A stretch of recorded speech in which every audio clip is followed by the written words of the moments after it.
Allez, retour dans les années 80, au tout début de la décennie aujourd'hui, avec Nexus Omnibus, le volume 1, ça vient de sortir chez Delirium, c'est signé Mike Baron au scénario, Steve Rude au dessin. Et ma foi, si vous êtes amateur de comic book un peu indépendant, de ce genre de série culte qu'on n'a malheureusement jamais eu l'occasion de découvrir en intégrale en VF, et ben ça tombe bien, c'est parmi ce qui se fait de meilleur dans le genre. Alors Nexus, ça fait très longtemps qu'on l'attendait, on va pas cacher notre plaisir de l'avoir entre les mains. D'ailleurs, dès l'annonce par Delirium de la publication, il y a eu une certaine impatience qui a grandi chez nous. Et puis il se trouve que l'impatience a été récompensée par une présentation à la hauteur. Et c'est un vrai plaisir de retrouver donc Nexus. Alors omnibus, ça veut dire intégral. A priori, on va tout avoir littéralement.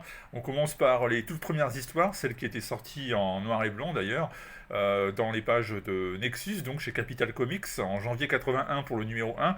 Et puis après, on passera directement à la couleur à partir du numéro 4 de la série. Et ça va devenir un véritable space opéra de science-fiction, quelque chose d'absolument extraordinaire.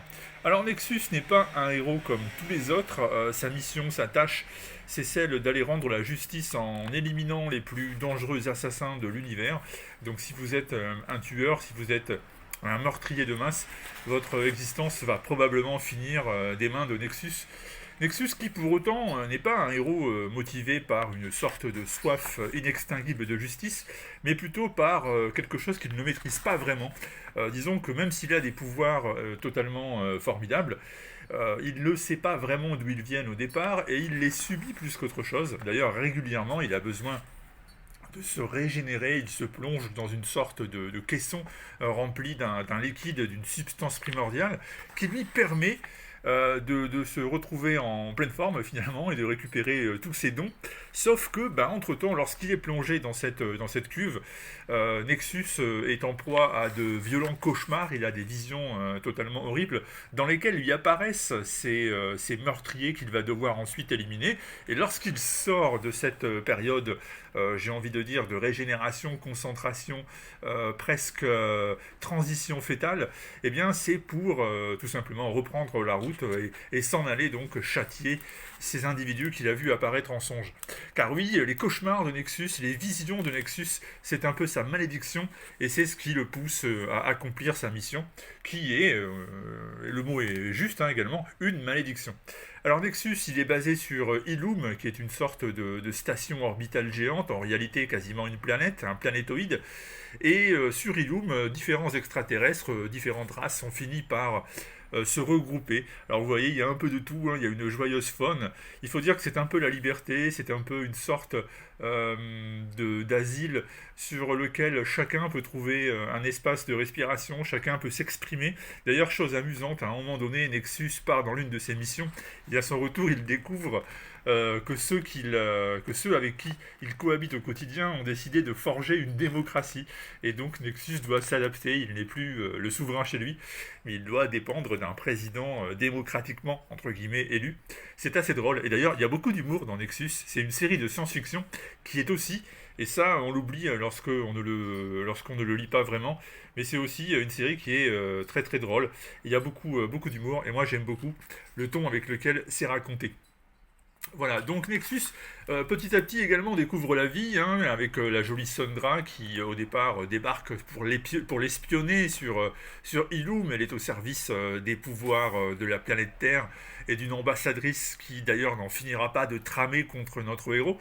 Et petit à petit, donc, Nexus se confie. Alors Nexus au départ, il s'appelle Eltrop, c'est son nom de famille. Et on va découvrir aussi ses origines, on va découvrir aussi donc le passé de Horatio Eltrop grâce à cette Sandra à qui il va se confier. Et donc, comme souvent avec des héros de ce genre, il y a une tragédie cachée du côté du père, du côté de la mère, le père notamment qui est responsable de la mort de millions et de millions de personnes. Et ça explique peut-être pourquoi Nexus en est arrivé là. Ce que je pense définitivement de cette série, c'est tout simplement extraordinaire. C'est de la science-fiction old school. Si vous aimez par exemple des choses comme Flash Gordon ou Buck Rogers, vous allez retrouver un peu de ça là-dedans. Mais c'est quasiment un traité humaniste, c'est quasiment une série qui va au-delà de la science-fiction classique et qui aborde la condition humaine dans ce qu'elle a de plus intime, dans ce qu'elle a de plus fragile. Et puis c'est extrêmement attachant, plein de personnages, plein de situations délirantes. Avec Baron, on s'ennuie jamais, il n'y a aucune retenue dans l'imagination. On est vraiment à l'époque où les comics s'écrivent de façon débridée. On ne cherche pas le réalisme exceptionnel comme aujourd'hui. On est vraiment dans le rêve, dans le voyage, dans l'aventure, et ça se ressent à chaque page. Et puis on finira bien sûr en parlant du dessin, et ça vous l'avez vu au fur et à mesure des pages. Steve Rude, c'est l'élégance, c'est un trait hyper racé, c'est l'économie de moyens au service de comment raconter une histoire avec brio, sans tenter de remplir chaque page avec des effets spéciaux invraisemblables. Rude, c'est la classe, la simplicité, l'élégance. J'aime beaucoup les plastiques de ces personnages, la manière élancée qu'ils ont de sortir de la page. C'est tout simplement beau. Et voilà, Dieu sait si c'est assez galvaudé et assez bête de le dire, mais c'est vraiment le mot qui revient quand on regarde ce que fait l'artiste sur les pages de Nexus. Voilà, donc ça vient de sortir chez Delirium. Alors maintenant, vous avez l'habitude, hein, parce que chez Delirium, c'est toujours la même histoire. Des comic books de grande qualité, des séries très sous-estimées, mais qui au final se révèlent être indispensables, un catalogue ultra riche et varié. Et là encore, quelle belle surprise.